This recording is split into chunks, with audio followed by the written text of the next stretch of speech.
pretty good team. That was pretty. It was What pretty made decent. that team so good, you two? Welcome back to Clark USA fans. Caitlin Clark separates at the top of the key, one dribble, a step back, and she launches from deep. The shot shouldn't go in. It's contested, off balance, and taken from a distance most players wouldn't even consider. But that's the thing about Caitlin Clark, what shouldn't happen, does. The net snaps. Silence follows. Not the normal kind of silence, but the kind that fills a room when something unbelievable just happened and nobody quite knows how to react. Now imagine that same silence, but not after a shot.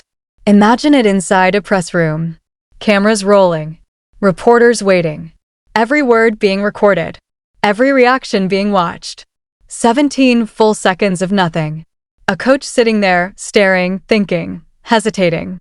That alone tells you everything. Because coaches at this level don't hesitate. They don't pause. They respond instantly, polished, prepared, controlled. But this wasn't a normal question. And this wasn't a normal player. When Lisa Bluder finally spoke, she didn't talk about records. She didn't talk about wins, or statistics, or legacy. She said something far more revealing. Something that cut through everything else. Caitlin Clark was impossible to coach. Let that sink in. What does it mean when the best player you've ever had is also the hardest one to control? What happens when talent doesn't just fit into a system, but challenges it, bends it, and sometimes completely breaks it? This isn't just a story about highlights or headlines. This is about what happens behind the scenes. The tension, the adjustments, the uncomfortable truth that sometimes greatness doesn't cooperate. Sometimes it forces everything around it to change.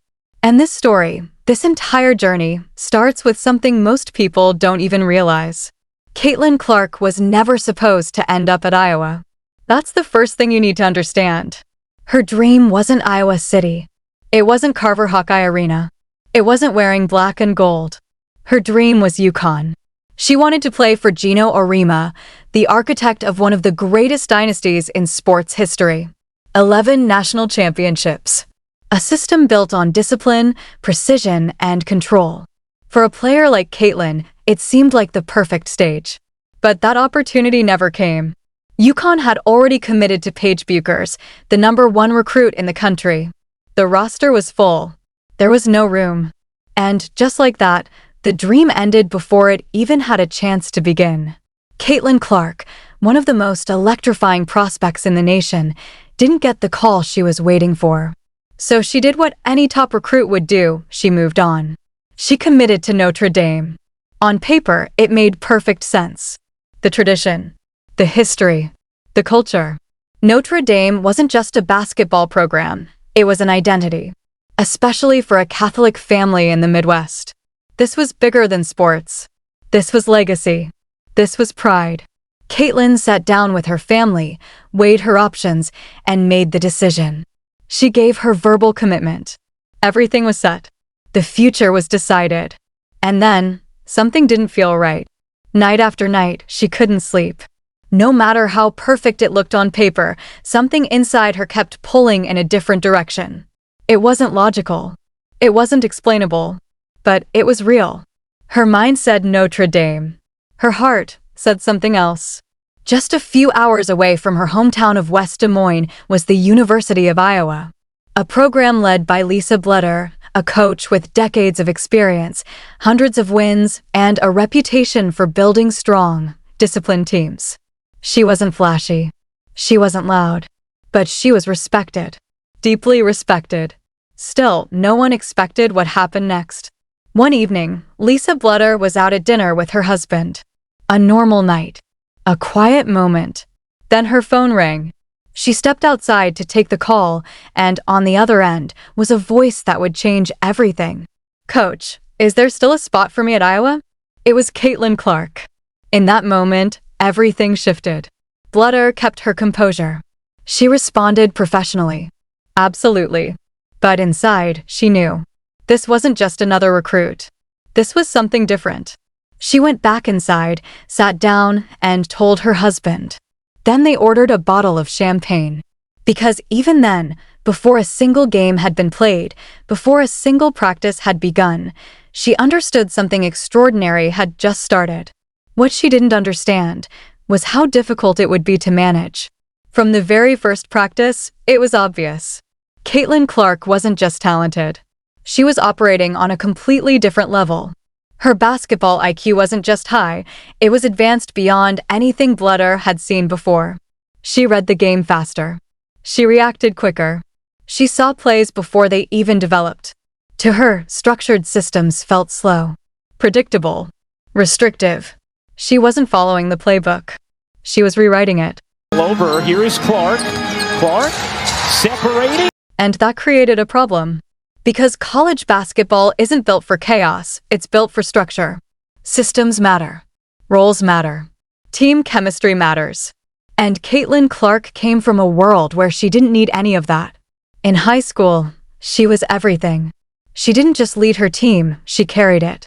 Every shot, every decision, every moment. The responsibility was entirely on her shoulders. And she thrived in it. That I'll-do-it-myself mentality is what made her special. But in college, that same mindset could tear a team apart. Because Iowa wasn't built around one player. They had talent. Real talent. Players who had earned their roles. Players who needed touches, opportunities, trust. But Caitlin's instinct was always the same. Take over. Control the game. Do whatever it takes. Lisa Bluder recognized it immediately. Not because it was new, but because she had seen it before. Not in person, but in history. Michael Jordan. The same relentless mindset. The same refusal to rely on others. The same belief that if something needed to be done right, it had to be done alone. Bluder turned to a different kind of coaching tool. Phil Jackson's sacred hoops. She gave it to Caitlin. Highlighted passages. Showed her that even the greatest player of all time had to evolve. That true greatness wasn't just about dominance, it was about trust. But understanding something and changing it are two very different things. Because Caitlin Clark wasn't just intense. She was relentless. Practice felt like a game. Every drill, every scrimmage, every possession. The energy never dropped. The emotions never softened. The competitiveness never turned off. And sometimes it boiled over. One practice. A scrimmage. A bad call from a student manager acting as a referee. For most players, it's nothing. A small moment. Move on. Not for Caitlin. She reacted. Words were exchanged. The tension escalated. And Lisa Bluder made a decision. Right there. In front of everyone. Out. Now. She kicked her out of practice. No hesitation. No exceptions. Because as much as Caitlin Clark was special, no one was above the standard. And that moment mattered. Not because of the ejection itself, but because of what it represented. The constant push and pull between freedom and control. Between instinct and structure. Between a player who saw the game differently, and a coach trying to build something that worked for everyone. Years later, Caitlin would laugh about moments like that. She'd talk about the intensity, the clashes, the emotions. But at the time, those moments were real. They were necessary. Because greatness isn't smooth. It's messy. It's uncomfortable. It forces difficult decisions. And for Lisa Bluder, coaching Caitlin Clark wasn't about controlling her. It was about adapting to her. It meant letting go of certain rules, adjusting expectations, finding a balance between discipline and freedom. Because trying to force Caitlin into a system would have limited her. And limiting her wasn't an option. So the system changed. The offense evolved. The team learned. And Caitlin Clark? She didn't just play the game. She transformed it. But that transformation came with a cost. Because when you build something around a player like that, everything depends on them. Every possession. Every moment. Every decision. And that pressure doesn't just disappear. It grows. It follows you. It defines you. And as Caitlin Clark's legend continued to rise, so did the expectations. The shots got deeper. The moments got bigger. The spotlight got brighter. And the question that started it all never really went away. What happens when greatness doesn't fit the system? In Caitlin Clark's case, the system learned to fit her. game coming your way on Saturday. Both teams shooting at least 50%. It didn't need to be crushed. That was the realization Lisa Bluder came to, not immediately, not easily, but eventually. Caitlin Clark's fire, that relentless, almost uncontrollable competitive energy, wasn't something you could stamp out or silence. If you tried, you wouldn't fix the problem, you'd destroy the very thing that made her special. It had to be managed, guided, contained just enough to protect the team, but never so much that it dimmed her brilliance. And that balance? It showed up in the smallest, strangest moments, even in practice. There were times when referees were brought in to officiate Iowa scrimmages, and even they hesitated. Think about that. Officials, people trained to enforce rules at the highest level, hesitating to call a technical foul on a college player. Not because they didn't see it, but because of who she was. Because of her presence. Because of the aura she carried even then. So Bluder stepped in. If they wouldn't call it, she would. From the sideline, her own voice cutting through the gym, technical foul. Not to embarrass her. Not to punish her. But to teach her. Because composure wasn't optional anymore. Not at this level. Not with everything on the line. Before the 2024 Sweet 16, Bluder admitted it openly. She told reporters, "I've given her technical fouls in practice. If the officials won't do it, I will. Because we need to help her maintain her composure." And Caitlin's response? A smile. That hasn't happened in a while. The room laughed. Her teammates laughed. Everyone knew that a while didn't mean what it sounded like. It meant progress, but not perfection. Growth, but not completion. Because the truth was simple. Caitlin Clark and Lisa Bluder were more alike than either of them probably expected. Both stubborn. Both driven. Both unwilling to compromise on what they believed mattered. And when you put two personalities like that together, it doesn't create peace. It creates tension. One refusing to dim her fire. The other refusing to let that fire burn everything down. That was the dynamic. And it was about to be tested in a way that had nothing to do with basketball itself. Because there's a problem in team sports that nobody likes to talk about out loud, but every coach at every level has faced it at some point. What happens when one player becomes too big? Not just on the court, but everywhere. By her sophomore year, Caitlin Clark wasn't just a rising star, she was everywhere. Her name dominated headlines. Her highlights flooded social media. Arenas sold out not just for Iowa games, but for her. National broadcasts centered entire segments around her performance. Millions of people who had never watched women's college basketball before were now tuning in just to see what she would do next. She wasn't just a player anymore. She was a phenomenon. And with that kind of attention comes something else. A shadow. And inside that shadow, the rest of the team has to survive. Because no matter how strong the chemistry is, no matter how supportive the locker room feels, human nature doesn't disappear. When one person gets all the attention, all the praise, all the spotlight, the people standing next to her feel it. Not always as jealousy. Sometimes as pressure. Sometimes as invisibility. Sometimes as a quiet question they don't even say out loud. Where do I fit in this? To understand why this was so intense with Caitlin, you have to go back to where it all started. West Des Moines. A driveway. Older brothers. Games that weren't just games, they were battles. She grew up competing in everything. Not just basketball. Board games. Card games. Anything. Losing wasn't just disappointing, it was unacceptable. She has said it herself. All I wanted to do was win. No matter what it was. That mindset didn't turn off. Not in school. Not in practice. Not even in physical education class, a place designed for fun. She got kicked out. Because she couldn't stop competing. That fire is what made her great. But that same fire is what made her difficult to manage.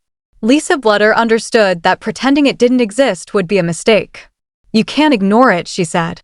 If you ignore it, you're going to get yourself in trouble. And then she addressed the word nobody wants to say. Jealousy. Not as an accusation. Not pointing fingers. But as truth. Because when one player shines that brightly, everyone else feels something. So she did something that changed everything. She brought the team together. And she gave them a new way to see it. When Caitlin's light shines, it shines on all of us. Simple, direct, powerful. Instead of resisting the attention, they would use it. Instead of being overshadowed, they would step into it. Because of Caitlin Clark, Iowa women's basketball wasn't just relevant, it was central. National attention. Packed arenas. Record-breaking viewership. Opportunities that most programs could only dream of. And the players understood. Kate Martin. Gabby Marshall. And laid it in, she's got 20. Monica Chinano. They didn't fight it. They embraced it. But that didn't mean Caitlin was free from responsibility. Because being the center of everything comes with weight. And one of the hardest lessons she had to learn had nothing to do with shooting or passing. It was about body language. Lisa Bluder showed her film. Not highlights. Not scoring runs. But moments. The reaction after a missed pass. The frustration after a teammate made a mistake. The visible emotion that, to her, felt like passion, but to others, looked like disappointment. Caitlin is very passionate, Bluder explained. But sometimes those reactions can negatively affect the team. And that was the turning point. Because Caitlin didn't reject it. She watched. She listened. She adjusted. That willingness, to see herself honestly, without defensiveness, is what separated her from players who burn through teams and leave chaos behind. She was stubborn. But she was willing to grow. And that growth led to the biggest moment of her career. The 2023 NCAA championship game. This was supposed to be it. The coronation. Everything she had worked for. Everything she had carried. The stage was perfect. And then, it fell apart. Fouls. A technical. Key players sitting. Momentum slipping. And, just like that, it was gone. LSU won. And afterward, the frustration was raw. Bluder didn't hide it. It's very frustrating, she said. Sometimes I feel like I can't even talk to her. That wasn't anger. That was honesty. Because in that moment, everything collided. Expectations. Pressure. Emotion. And for Caitlin, the weight was unbearable. She didn't just think they lost. She thought she failed. Completely. She replayed every moment. Every mistake. Every decision. Over and over again. Late nights turned into no nights. Sleep disappeared. Film became obsession. Perfection became necessity. The same drive that made her great was now breaking her. And Lisa Bluder saw it. So she did something no coach is supposed to do. She broke the rulebook. She sat Caitlin down and said 6 words that changed everything. I'm giving you permission to fail. Not just in practice. In games. You need to be average sometimes, because what you're doing to yourself isn't sustainable.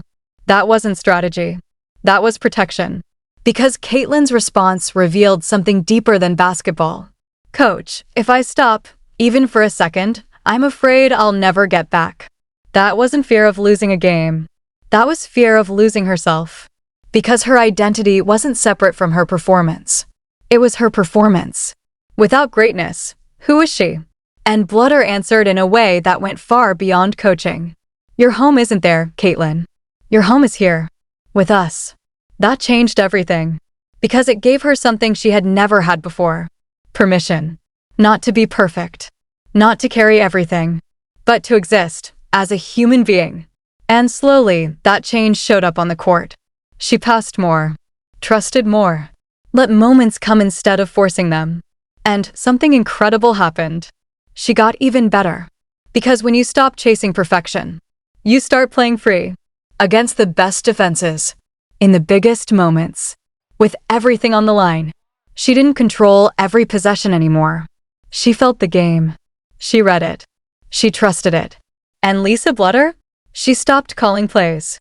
Down the stretch, in critical moments, her voice simplified to 3 words.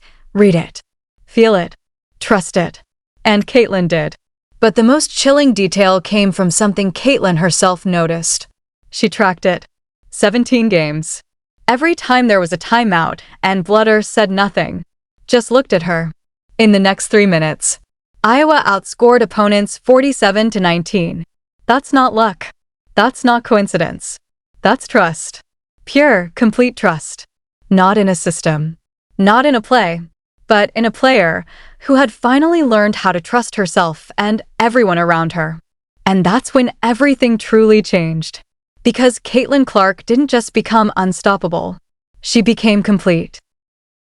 It's not about your competition, who you're playing. It's about being confident in who you are. This is what freedom looks like. Not chaos, not randomness, but controlled chaos, the kind that only exists when a player understands the game so deeply that structure becomes optional. The less restriction, the more instinct takes over.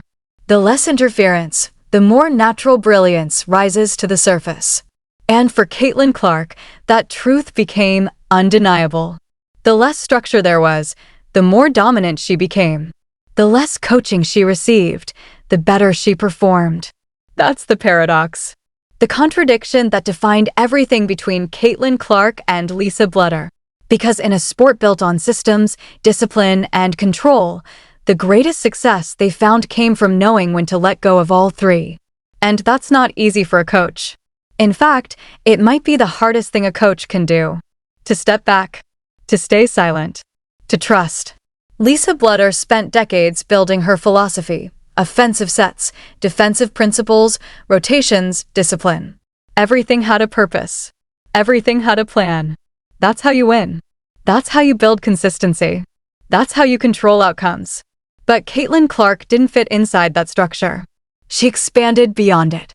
And the greatest adjustment Bluder ever made wasn't tactical. It was philosophical. She learned when to stop coaching and just let her play. Because trying to control a force like Caitlin Clark wasn't just ineffective, it was limiting. Every time the game slowed down to fit a system, it took something away from her. But when the game opened up, when decisions became instinctive, when the court became a space instead of a diagram, that's when she was unstoppable. And what they built together from that understanding, it goes far beyond wins and losses. But the numbers still matter. Because they tell part of the story, and when you actually look at them, they're almost impossible to believe. 3,951 career points. The most in NCAA Division I history. Not just women's basketball, men's and women's combined. She didn't just break the record, she passed a mark that stood untouched for over 50 years. Pete Maravich's 3,667 points, set in 1970, was considered untouchable. Generations came and went. Legends tried. None reached it. Until Caitlin Clark. February 15, 2024. Carver Hawkeye Arena. A sold-out crowd. National television. The moment wasn't quiet. It wasn't subtle. It was exactly what her career had always been: loud, unforgettable, and undeniable. And she didn't stop there. 28 for points per game across 4 seasons. The first 30-point triple-double in NCAA tournament history.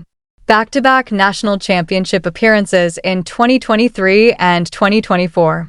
That alone puts her in rare air. But here's the part that complicates everything. They didn't win a national title. They came close. Painfully close. LSU in 2023. South Carolina in 2024. 2 different endings. Same result. And in sports, that matters. But if you reduce what they built to a missing trophy, you miss the entire point.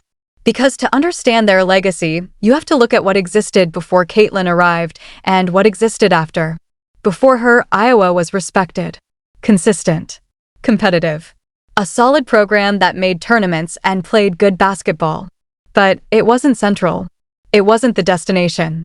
Carver Hawkeye Arena holds over 15,000 people, and for years, it wasn't full for women's games. Not consistently. Not regularly. That wasn't unusual. It was normal across the country. Then Caitlin Clark arrived. And normal disappeared. By her junior and senior seasons, every home game sold out. Not occasionally. Every single one. Road games started selling out too. Opposing arenas filled up, not for their own teams, but for the chance to watch her play. That doesn't happen. Not in college sports.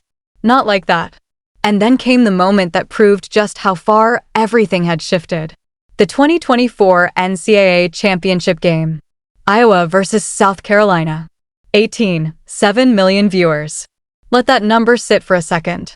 That made it the most watched basketball game in the United States in over 5 years. Not just women's basketball. Any basketball.